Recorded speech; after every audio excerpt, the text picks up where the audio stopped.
Welcome to your weekly astrological weather.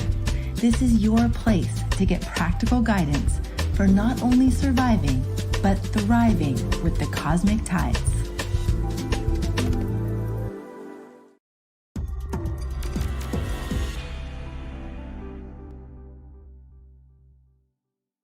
Hello, everybody, and welcome. It is so great to be here with all of you for our weekly weather and to be here sharing this week and all the messages that we have from the stars with Nadiya Shah. And Nadiya is someone that we go way back, and we have done a lot of work with Nadiya in the past, and I am so grateful to have her back. She's been an inner circle guide.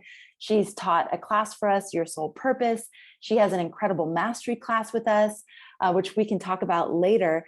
But Nadiya, it's just awesome to have you back here on the platform, and thank you for being here with all of us this week. Thank you, Amanda. Well, thank you again for seeing me as part of this vision of the amazing Astrology Hub. And thank you to your audience as well. Hi, everybody. All right. Yes. Okay. So Nadiya, actually, for anybody interested in learning more about Nadiya, we've had several podcast episodes with her in the past.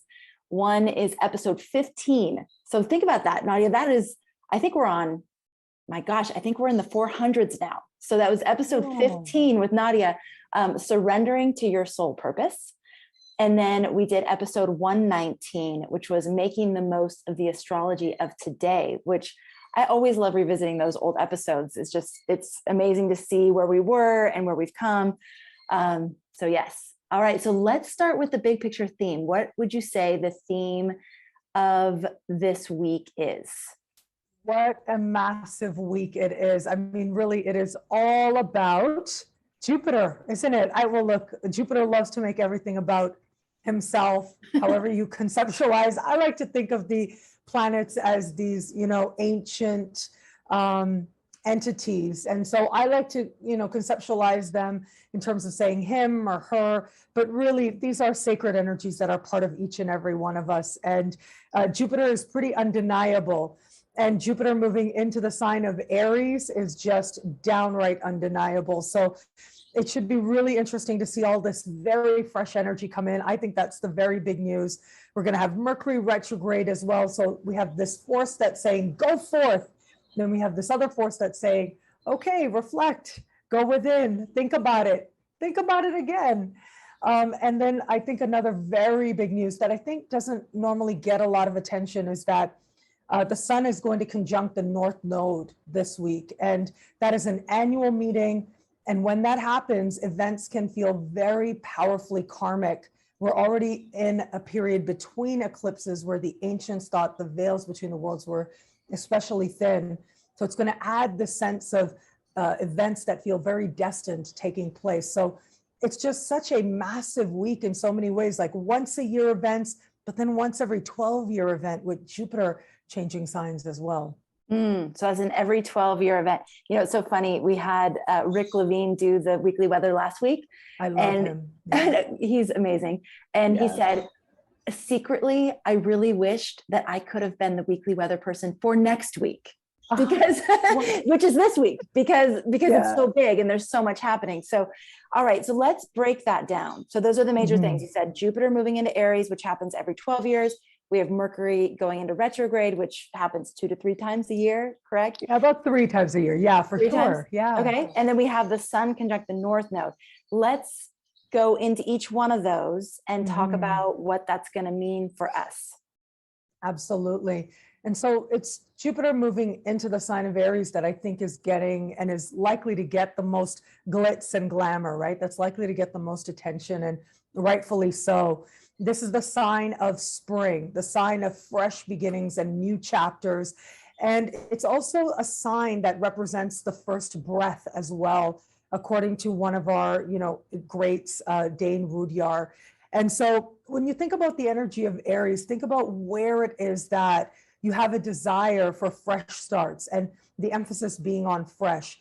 Where do you have a desire to experience spring in that area of life?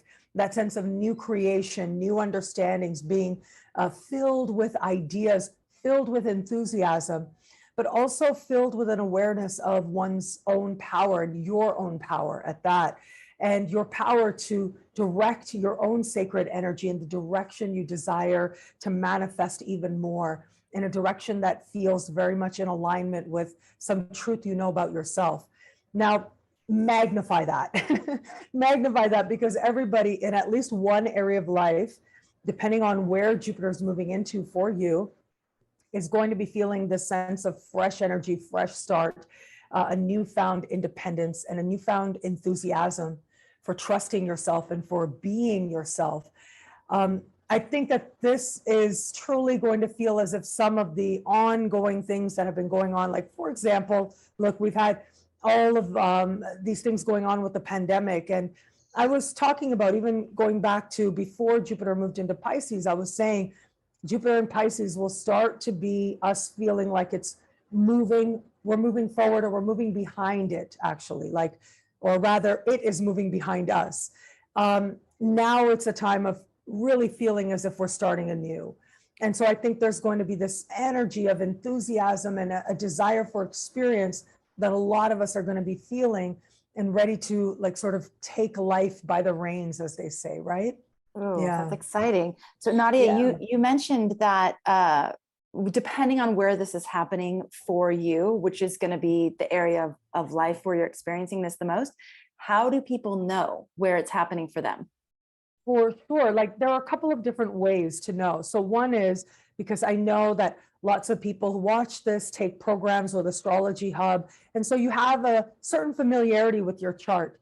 You understand a little bit something about transits with the different courses that you guys have offered over the years and continue to. And so if you know your chart, if you know your birth chart, then it's quite straightforward to look at transits, to look at where the planets are right now in relation to your birth chart. And in particular, we like to look at what's called houses. So that keeps it really simple. You look at houses, which is areas of life, as you mentioned, Amanda. And so you look at where the planets are in the chart, in what area of life that fresh energy is coming in. And that's going to tell you something about, where it is you're likely to experience that awakening. But it's also very likely based on your sun sign. Again, to keep it really simple, if you know your rising sign, that's great. That's based on time of birth. But if you know your sun sign, which just about everybody does, because it's so popular and it's such a part of mass culture to know that, then it's pretty straightforward to understand how and where this energy may end up blessing you. If you want, I can very quickly go through the 12 signs. What do you think, Amanda? I think they always love that. What do you all think? Yeah, let's do it. Yeah, that makes a lot of sense. Of course, we love that. Like, that's what brings us to astrology, right? Is the way in which it speaks truth to our experience. And that's part of how astrology can awaken us, for sure. Okay, so if you are in Aries, you have Jupiter coming into your sign. This is the start of a brand new cycle. Chances are you're going to feel as if you're able to bring forward the very best of you during this time. Now, keep in mind, we're going to have Jupiter here for a little bit of a while, right? This Jupiter is going to enter on Tuesday, and then will be in your sign until just a couple days before Halloween of this year. And then at the end of the year, we'll re-enter your sign until we get into the spring of next year. So you're going to have two distinct chapters here, but this is the first, and this is that sense of awakening, fresh energy, and you feeling like who you know yourself to be, what matters to you, your identity wakes up. You're able to claim the best parts, the most enthusiastic parts of your identity that much more easily. If you're a Taurus, well, this is going to be Jupiter moving into the sign just before yours. And this is a part of the sky that has to do with spiritual connection. It has to do with plugging into source. It has to do with you feeling more aware of the ways in which a higher mystery is playing out in your life. This part of the sky also has to do with karmic blessings. And so the best stuff that's going to come, it isn't going to be stuff that you have to strive for and work hard for necessarily. It's going to be stuff that you, having already put things into place, maybe you forgot about it, the goodwill you already sowed, now coming back to bless your life in some way. Also with this energy is fortunate closures. So think about all those times when something ended and you felt like, oh, thank goodness that's over, and you felt like it was such a blessing, that's part of this energy as well. If it is that you are a Gemini, you have your sun in Gemini, you have your rising sign in Gemini, this is Jupiter moving into a very social part of your sky. This is you getting a whole lot more invitations, prioritizing friendships, feeling that much more connected to others, whether it's online or in person. But yeah, this can be a really nice placement for feeling as if you've got lots of people cheering you on and wanting to see you bring forward your very best. If you're a Cancer, this is going to move into the top of your sky, and this is career, this is purpose. And so this tends to suggest a time, as the ancients believed, of success.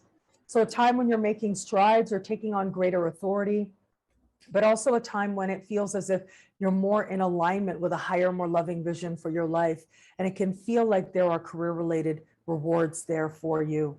Also, a great time to start new initiatives as well. New things, new chapters where it comes to your career can feel especially blessed and especially filled with meaning.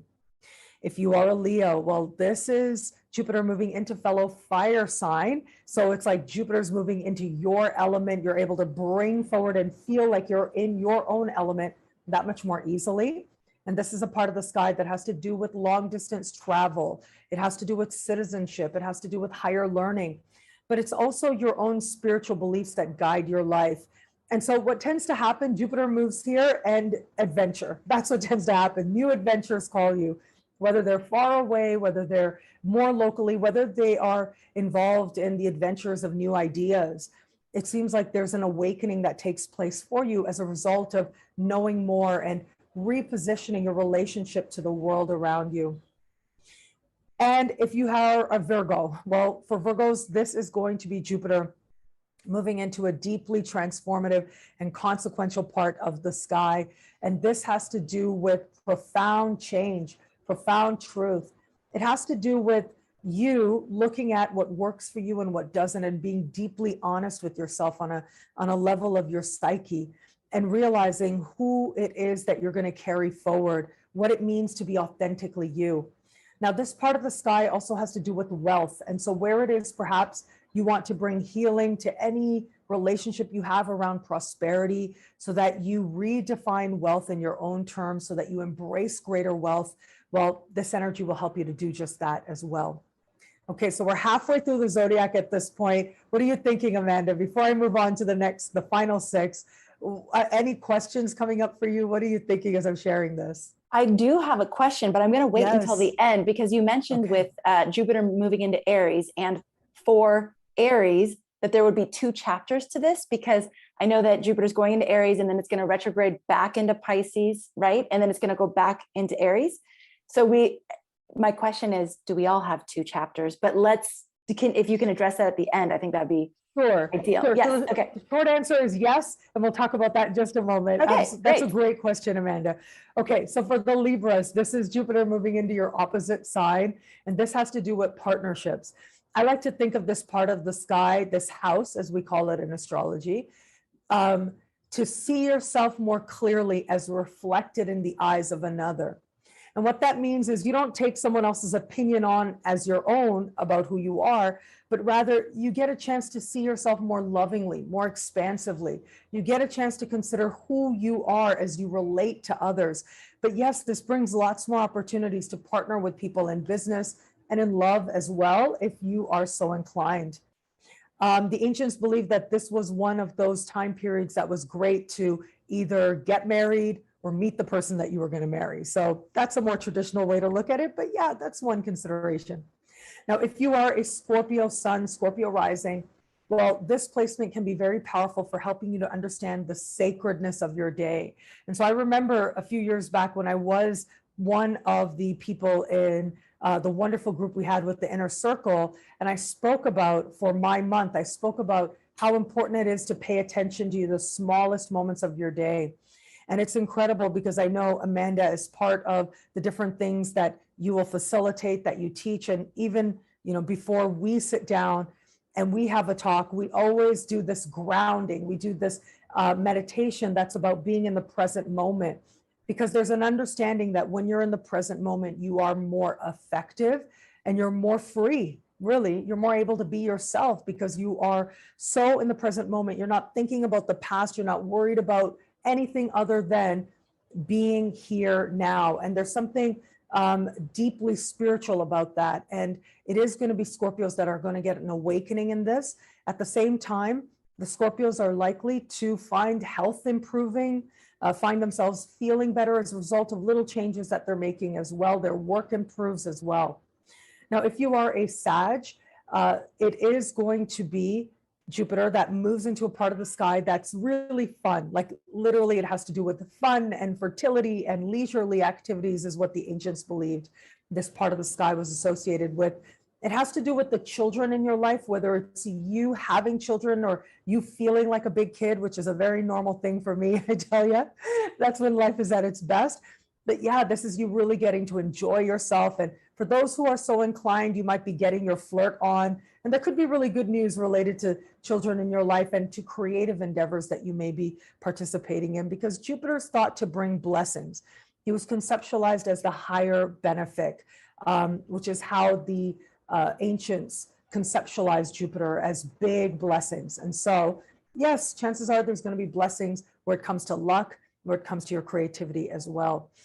If it is that you are a Capricorn sun or rising, well, for Capricorns, this is Jupiter moving into the foundation of their chart, having to do with home, their living situation. If you're hoping for good news related to your family of origin, perhaps your parents, if that applies, this energy can be a blessing in that regard as well. But I like to think of this part of the sky as incredibly important because it's where you lay the foundation to what will grow and manifest more fully 6 years later. So 6 years later, you'll have Jupiter. From now, you'll have Jupiter at the top of your sky. That's going to be a time of manifestation and fulfillment of the things you put into place now. And so it becomes really important to have that time to your own, to indulge and to explore your own ideas and what it is that you want to put into place as well. What is the foundation of your life? You'll get more clear on that. For the Aquarians, this is Jupiter moving into a part of the sky that has to do with synchronicity. So it has to do with being in the right place at the right time, meeting the right person, and it makes all the difference. This has to do with spontaneous connections, but also it connects you to social media as well, along with traditional media. So if you're hoping for attention based on whatever it is that you do, or if you're just hoping to share more, right? Perhaps it is like me. I just started a TikTok, if you can believe it. I've been on YouTube since 2008. I just started my TikTok. And yeah, if you are one of those many billions of people who wants to grow your TikTok, this is great energy to do just that. I am an Aquarius sun, so I was like, yeah, I think this is a good time. And I felt the inspiration as well. Maybe you're feeling inspired to share more and to share more spontaneously. That could be a wonderful way to use this energy. Good news related to siblings, related to cousins and neighbors is very likely during the course of this transit, during these time frames. And finally, if you are a Pisces, well, this is Jupiter, first of all, leaving your sign. So as Amanda mentioned just a moment ago, right? You mentioned how Jupiter is going to step back into Pisces and then go back into Aries. And so basically for Jupiter in Pisces, we've had 3 chapters. So we are now finishing the 2nd chapter. We'll have the 3rd chapter a little bit later. This is going to be very important for all of us, but especially for the Pisces out there. But as Jupiter moves forward, this is going to give you a chance to take all those things you've come to understand about yourself, all that very authentic inspiration you found, the way in which your own identity has experienced energy of healing. This is a chance to now bring it forward so that it makes you feel richer or more prosperous. So this can be in terms of healthy self-love, healthy self-respect, really getting a wonderful boost at this time, and you changing your own behaviors based on you feeling better about yourself, which is entirely an internal thing. But the other thing is that this part of the sky has to do with money you earn and money that you spend. And so what tends to happen is, what I find is with this Jupiter transit, yes, we're going to have chapter 1 and then chapter 2 next year. When we get into next year and chapter 2 happens, chances are Pisceans out there are going to go from one income bracket to another higher income bracket. And so you'll notice that taking place for you, but also your definition of prosperity is likely to go through a transformation as well. So that's a very quick look at the 12 signs. I know people love that, and I'm so glad that I got to share that as well. But these transits, they can be really big and really collective, which they very likely will be with this awakening. A lot of us are going to be feeling like more adrenaline, more energy, more sports is the type of things we like to see, or we're likely to see with Jupiter in Aries. But of course, these energies are personal as well, related to your relationship to the sky. And so it's great that we get a chance to talk about both of them here and help people to understand that there's this very intimate connection that you have with the sky, and how this very enthusiastic new energy might bless your life. Oh my gosh, Nadiya, that was masterful. And for any of you that don't know, she mentioned it really quickly. Nadiya has been she was one of the first astrologers to have a YouTube channel and be doing horoscope type work via YouTube since 2008. And what you just did, like spur the moment on the spot, we did not plan that, you guys, just shows how masterful you are at that and how much of a grasp that you have.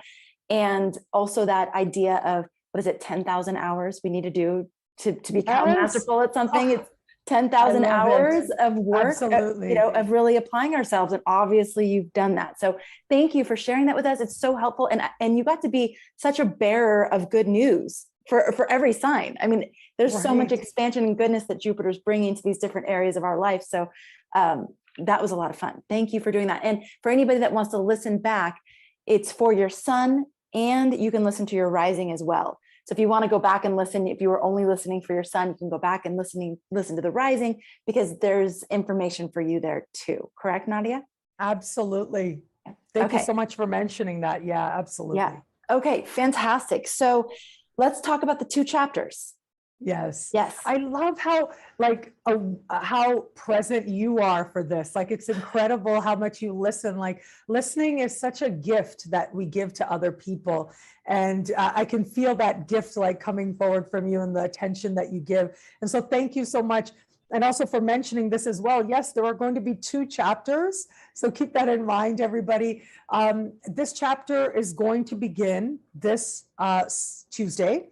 And it's going to take us right to the 28th of October. So just before Halloween, and just in time for Halloween. I don't know about you, but I love Halloween. Yes, I do. Any excuse to wear a costume is just fun. I know, yes. Right? Any excuse to bring forward a different archetype that you don't normally get to, but you know is still a part of you, is how I see it. Yes. But yes, just in time for Halloween, we're going to have Jupiter retrograde out of Aries. But I think this can be very powerful to have Jupiter just step into, because it gives us a chance to understand how we might want to address this energy.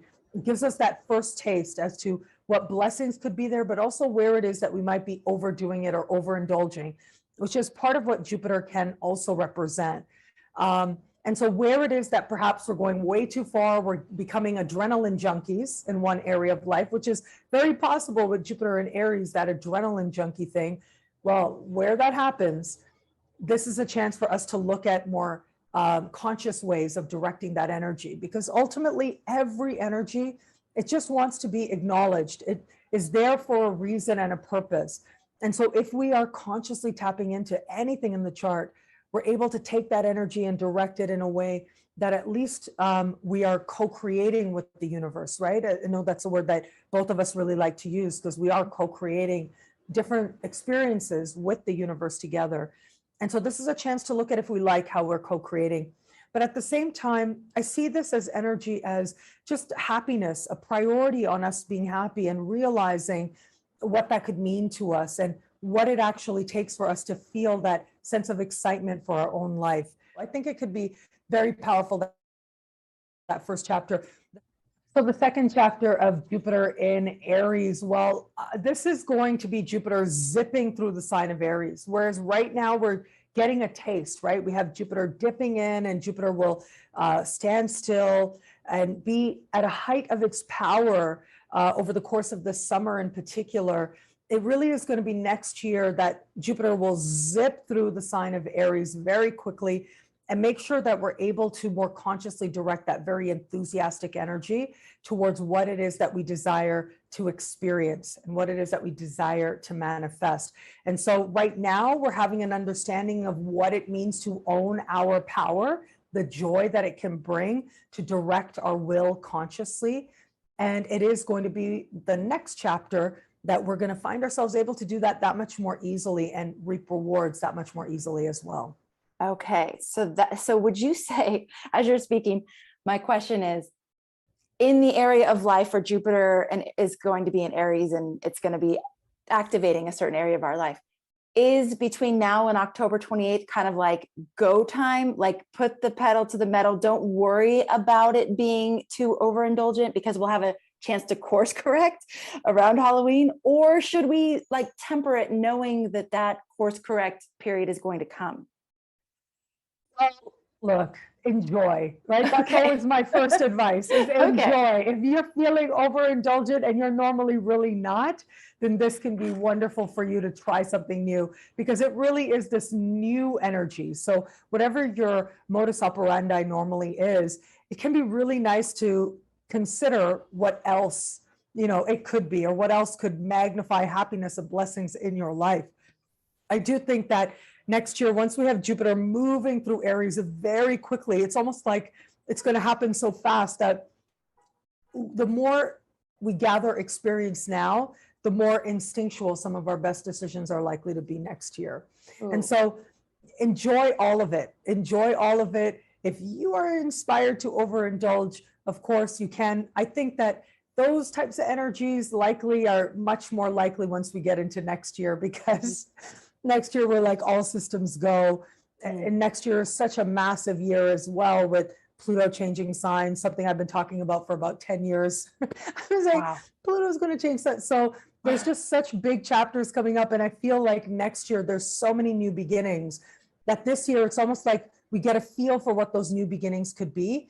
And then we get to decide if we like it or not.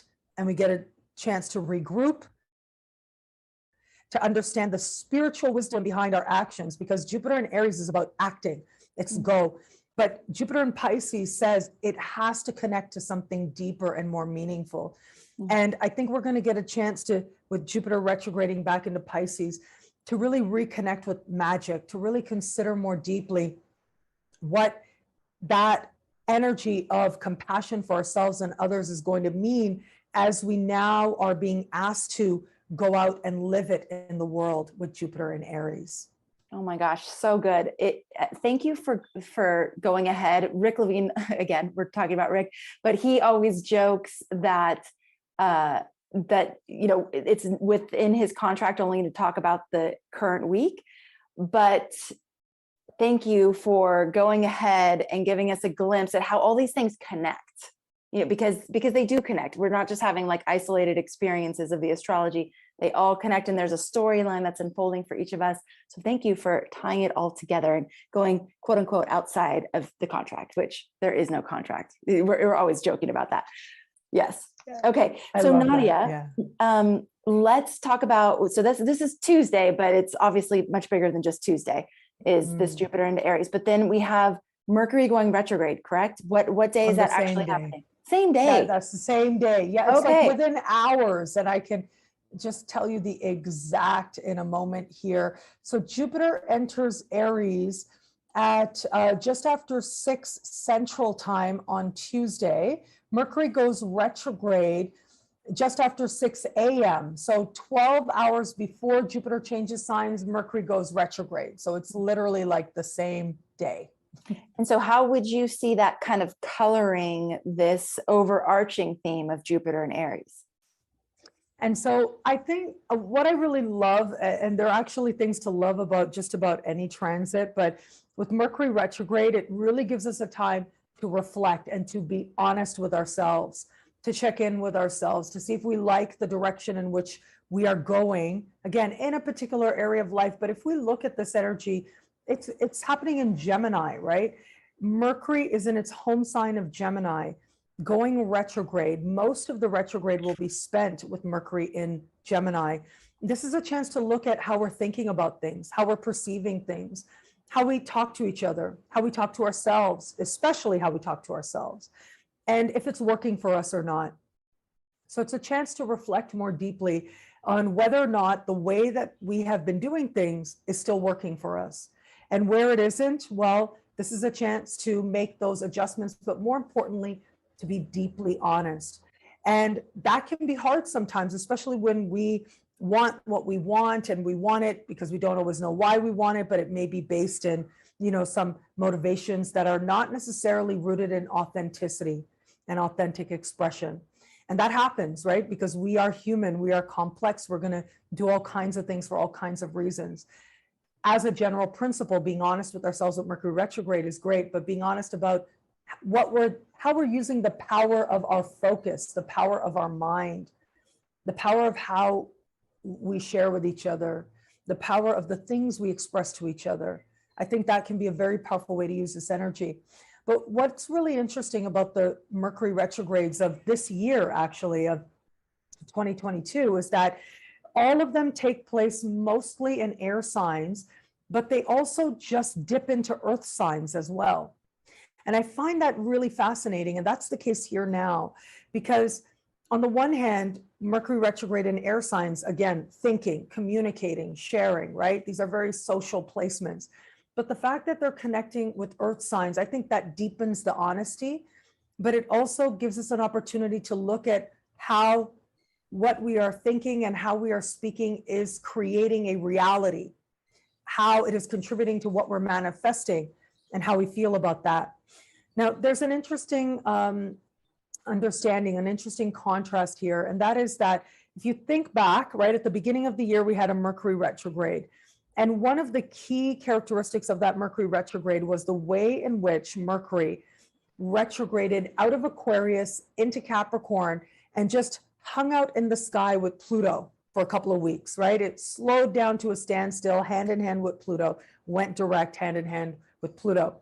Now we have Mercury gearing up to slow down to a standstill as we move to the end of this month, going direct in the beginning of next month, while speaking, what I call speaking in supreme harmony with Pluto.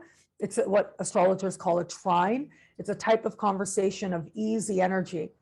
And so I find this such an interesting contrast playing out right now, that we are going to have the opportunity to look at the literal ways in which we communicate and we perceive, and we learn as well to ensure that we're doing it more effectively, more honestly.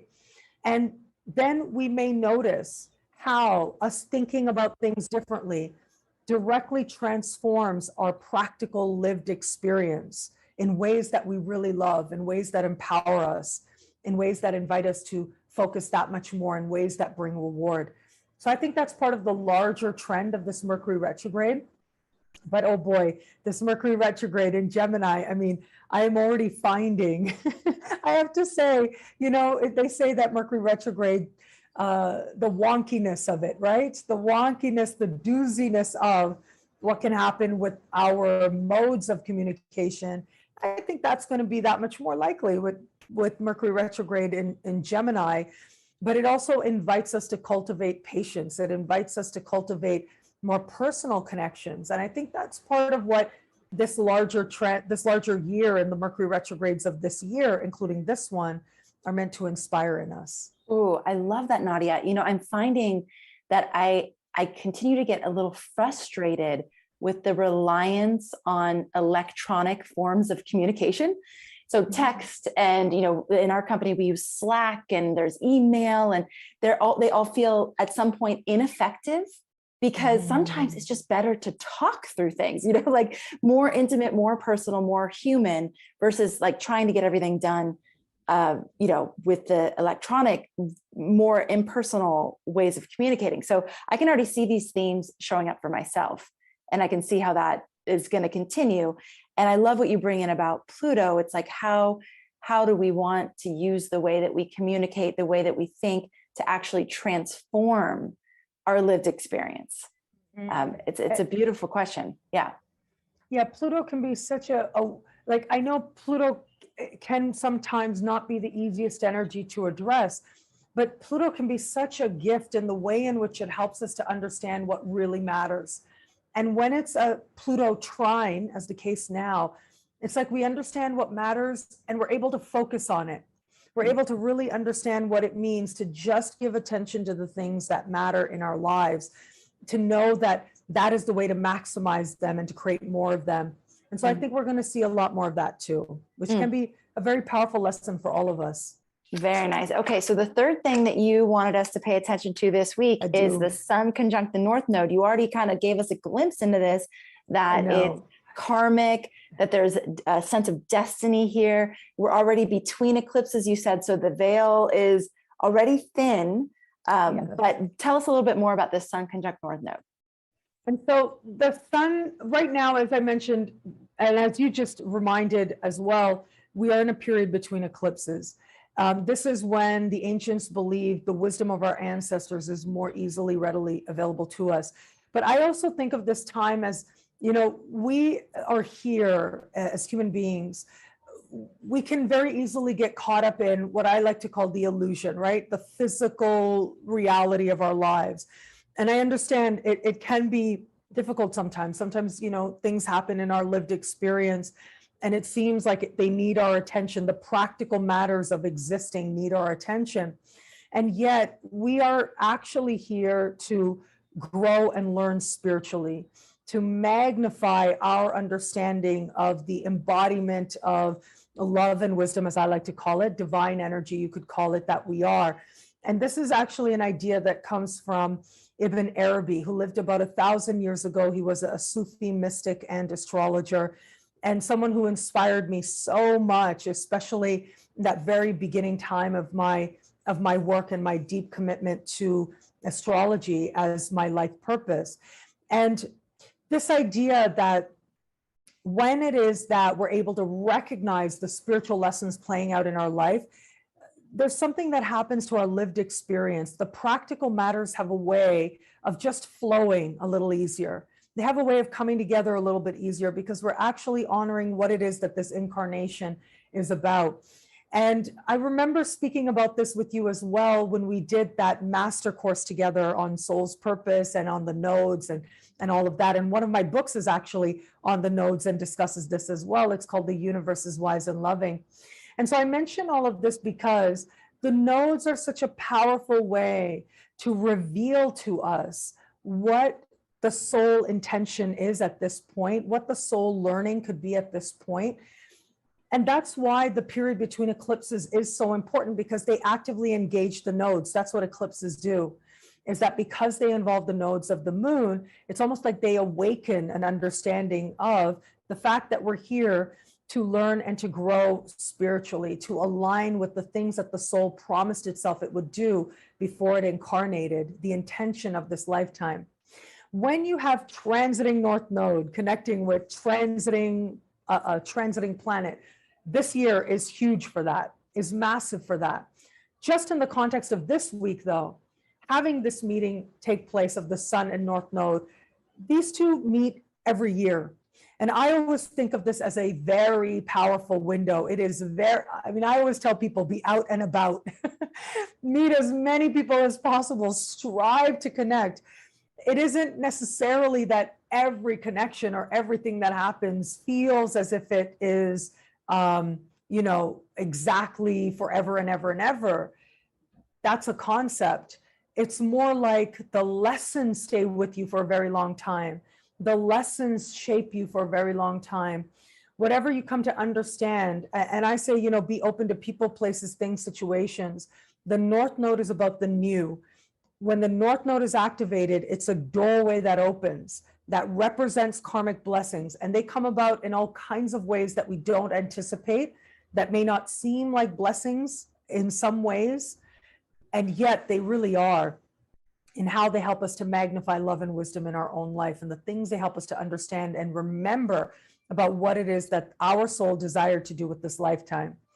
If we're paying even a little bit of attention, if we're tapping into this energy, Sun conjunct North Node, I would say, yes, please be out and about, meet people. This is a very good time to do that. It's a very good time to connect. It's a very good time to be open to inspiration, because what you may come to understand about yourself will very likely shape you and clarify things for you for a very long time to come. But like I said, this is a powerful year in terms of North Node activations. And so really, buckle in, right? As I say, yeah.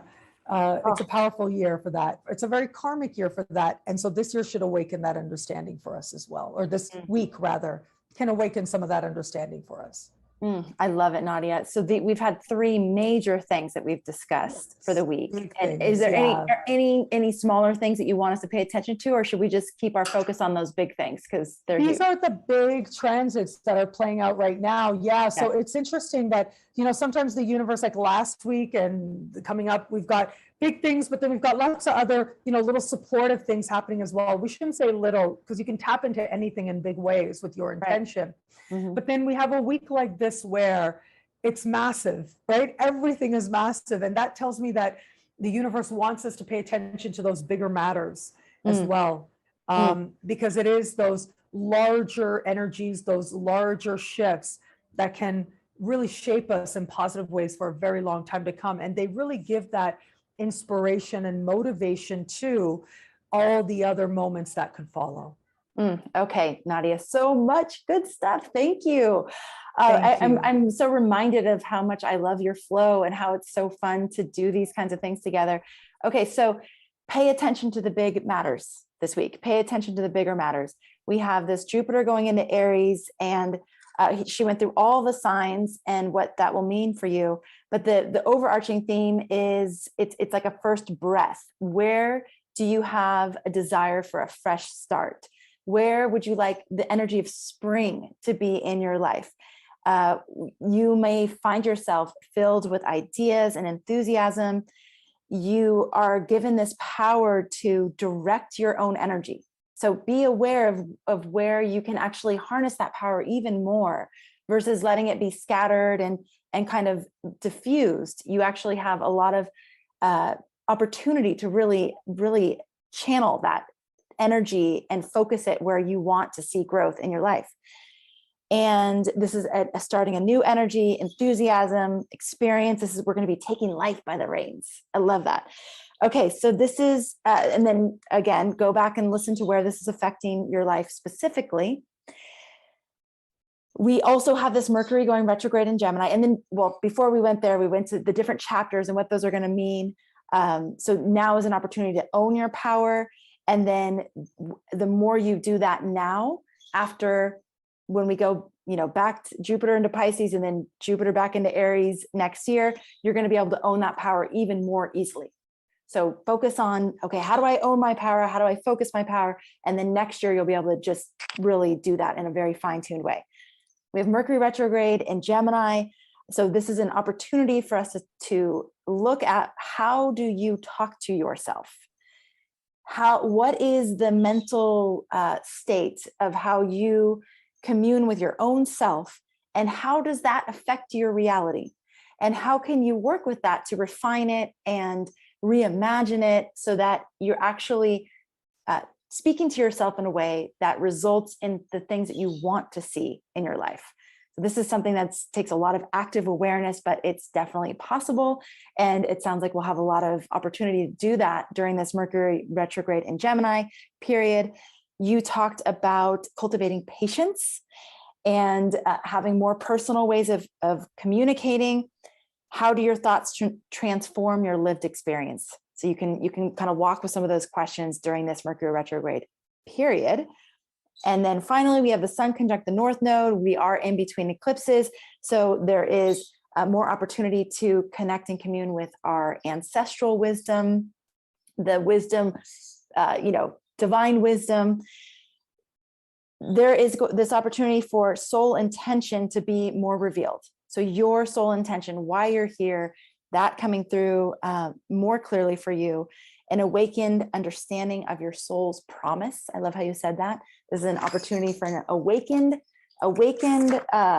understanding of your specific soul's promise.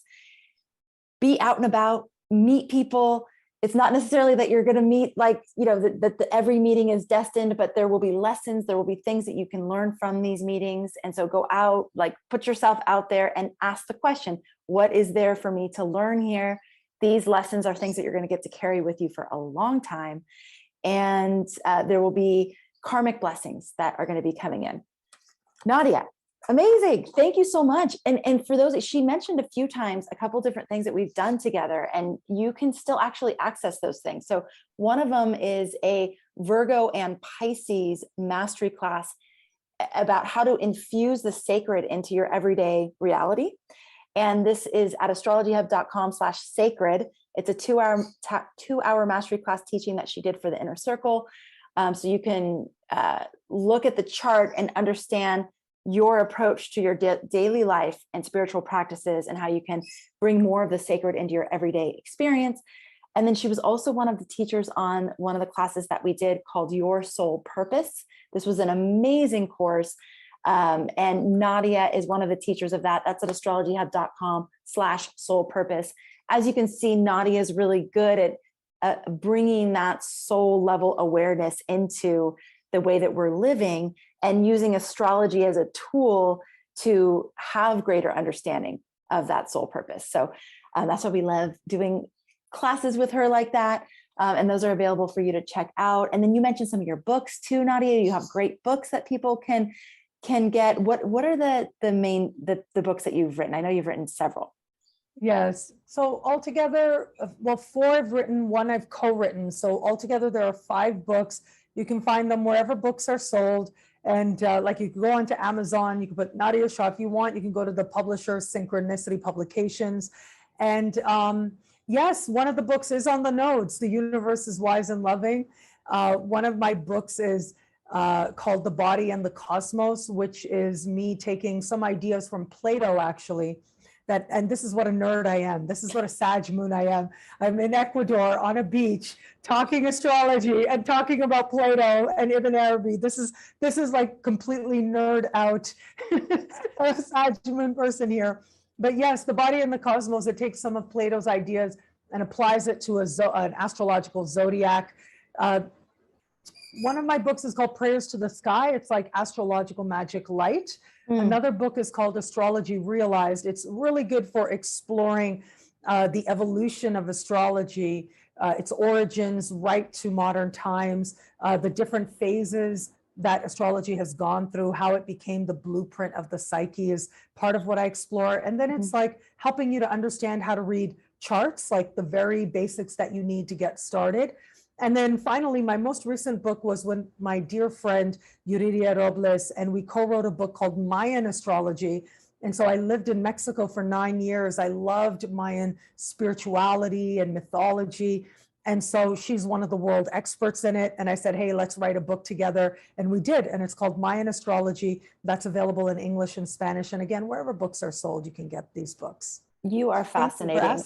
I love how much you've done and accomplished and how much you've contributed to this field. Thank you. I'm realizing now I need like my Nadiya Shah library on my bookshelf. I have your body book, which I love, but I didn't realize you have so many other incredible books that obviously I need to have on my bookshelf.